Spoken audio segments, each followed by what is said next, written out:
السلام عليكم من مدينة تطوان، مدينة جبلية رائعة. راح أرويكم، راح أودي المنظر. هذا الشارع، هذه هبطة جبل، وهذه المدينة.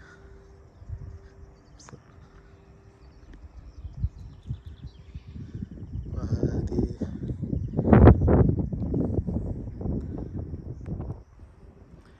مدينة جبلية رائعة في مدينة تطوان المغرب. الساعة تقريبا 10 صباحا.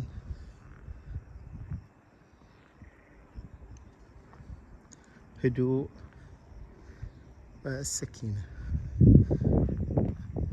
ما في حتى طوموبيلات دايزة، والأبقار ترعى، لأن المدينة طبيعتها، لأن هذا المكان طبيعته ريفي يعني. أكيد ما شاء الله، شيء ولا في الأحلام إنك توقف من هنا وترى المدينة كاملة. تبارك الله. مدينة تطوان تبعد عن طنجة حوالي 60 كيلومتر أو أكثر أو أقل، تقريبا 45 دقيقة.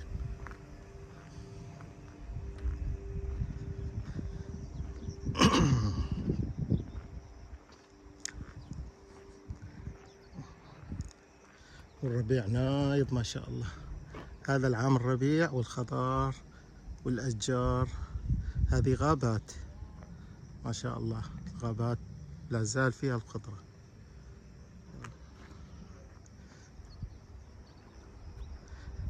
حبيت بس أراويكم مدينة تطوان من هذا المكان الجميل.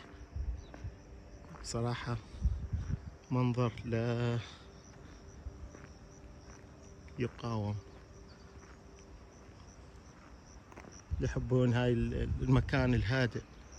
وفي قهوة في هذا الاتجاه، على تقريبا هي صايرة على قمة الجبل. هذه أول طوموبيل، وهي التاكسي.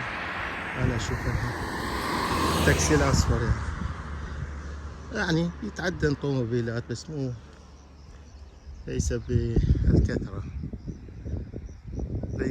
واليوم الخميس، يعني عادة يكون الساعة 10 صباحا، يعني يكون الرواج قليل.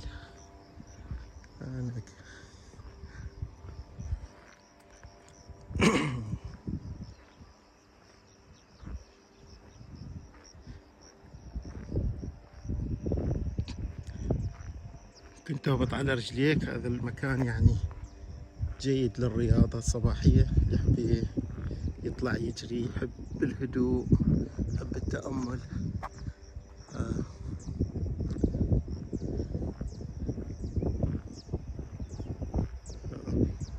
سماع أصوات الطيور، العصافير. يمكن إنك تسمع كل أنواع الطيور من هذا المكان.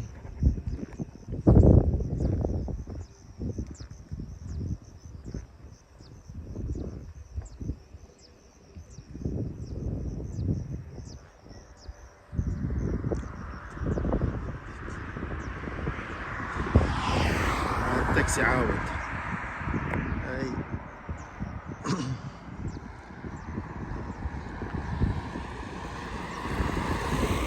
التاكسي في المغرب رخيص، يعني سعره معقول جدا. يعني ممكن انك تهز التاكسي بأقل من 10 دراهم، اللي هي أقل من $1 تقريبا، على حسب الوجهة. ممكن يزيد ممكن ينقص. أثمنة معقولة، ليست بالباهظة، والحمد لله. هذه نعمة من الله سبحانه وتعالى.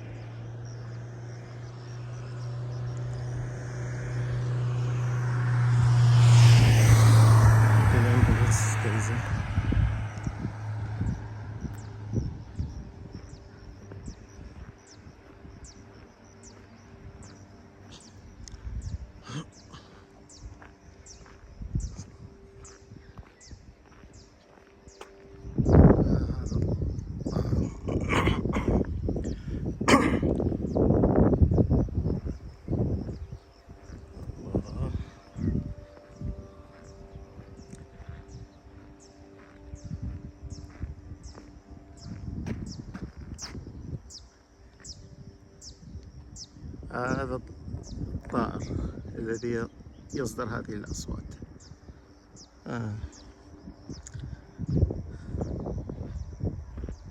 آسف ما عندي مايكروفون، حاولت إني أقتني. أنا طبعا ما أصور هواي، أحب بس أصور مقاطع قصيرة، لكن هذا المنظر صراحة لا يقاوم وعجبني جدا.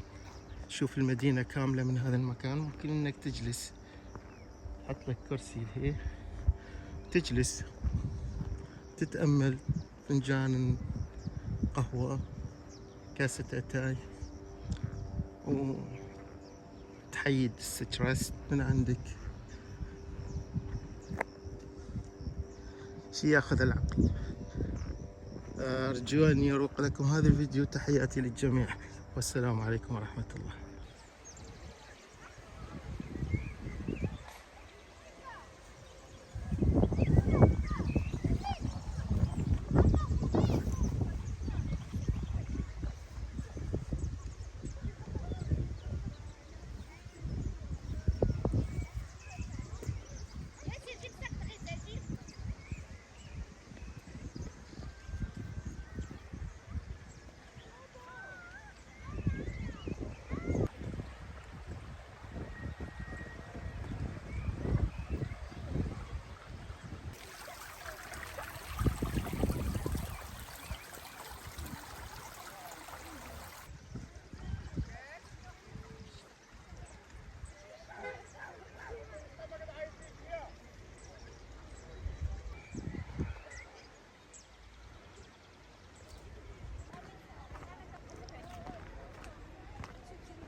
يلا نشوفوا مع التنسيق.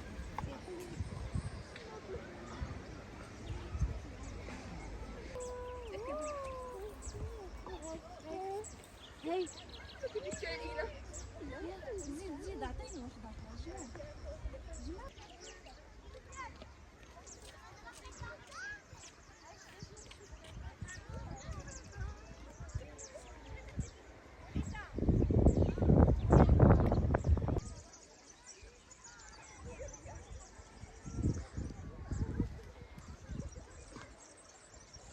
هذه هي مدينة تطوان العين الزرقاء. هذه جبال شاهقة ووديان خصبة ما شاء الله. الناس يجوا هنا يقضوا ممتع الأوقات.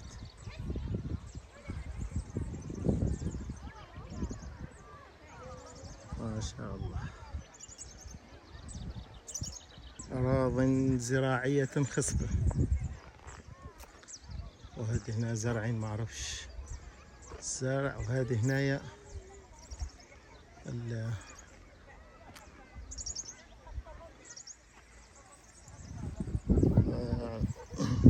هذه القنارية أعتقد.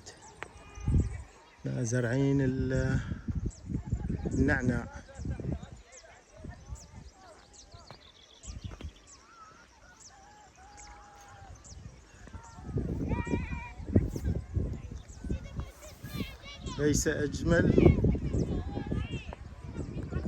ليس هناك أجمل من هذه المناظر.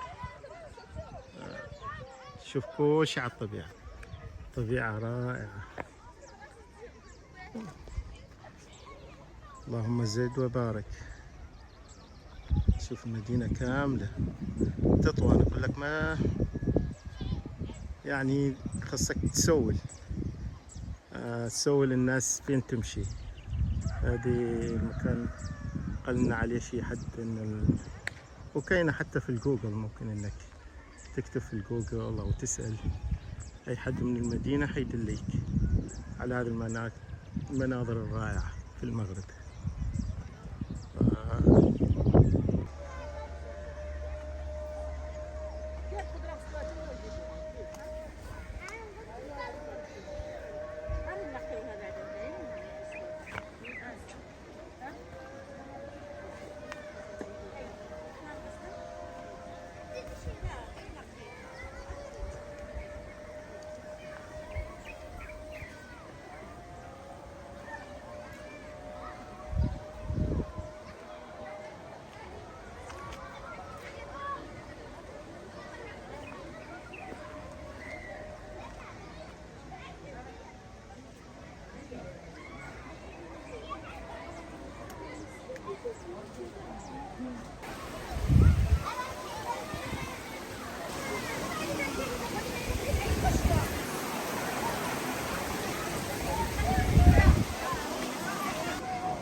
Yeah.